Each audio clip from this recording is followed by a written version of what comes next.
Welcome to another session with Street Talk with Bob. Rest in peace, Mr. Magic. As always, takes a wise man to learn from his own mistakes, even a wiser man to learn from his mistakes made by others. This is the car edition that I was talking about. Shout out to the BBS boys for bringing that era back.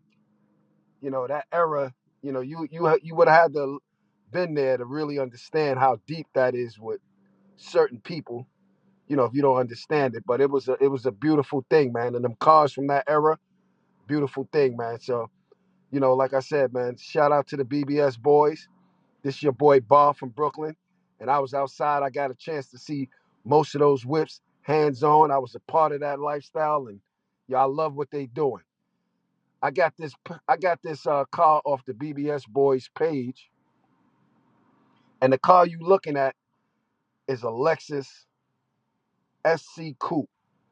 Now I'm not sure if it's the SC 300 or it's the SC 400. But just by looking at it and paying attention to detail of what the person put into the car, I could almost attest that they put a little money behind it, and it's probably the top of the line, the SC 400.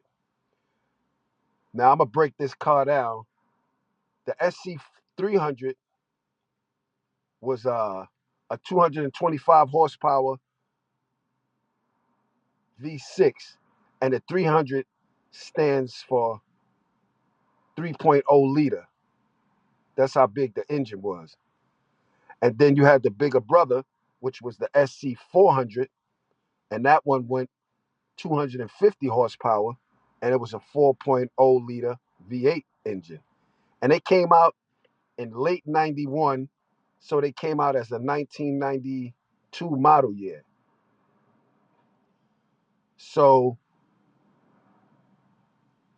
uh, a top of the line SC 400 would go for around 40 to 45K. And they also had now the SC stands for Sports Coupe. And then they also had the four-door version, which was the LS 400. And the LS stood for luxury sedan. And that coupe went from 0 to 60 in 6.7 seconds, which was a good 0 to 60 second time for a car of that price. And the competition of well, let's also talk about Lexus is a division of a luxury division of Toyota.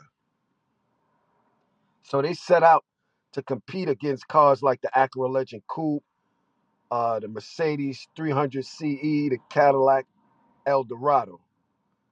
Now the price of a CE, Mercedes CE, which was a coupe, the C stands for coupe, in 1992 was about 60,000, and then the Acura Legend Coupe was about 37,000, and the Cadillac Eldorado two door was about 35K.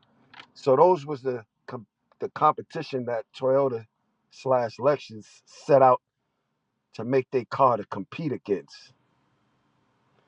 Now, looking at this car that's in the photo, one thing that stands out that shows this person's creativity in constructing this piece of artwork. Those cars didn't come convertible. Let's get that clear. Those cars did not come convertible. But this person that owned that car, he went the extra mile and had the top cut off. And then you look at the detail that he had, that interior that, I call it ox blood, or you could call it red, or whatever you want to call it. But that interior is not the stock interior that came with that car. So he went the extra mile to even have his interior done up. And like I said, this is one of the top of the line cars I've seen them put out so far, just based on the fact that those cars did not come convertible, and this dude got a convertible Lexus coupe, and That's fire. So I'm gonna be commenting on more uh, photos and videos, far as my information on the cars that they put out from my era. Like I said, once again, shout out to the BBS boys, and this is your boy Bar. I'm out.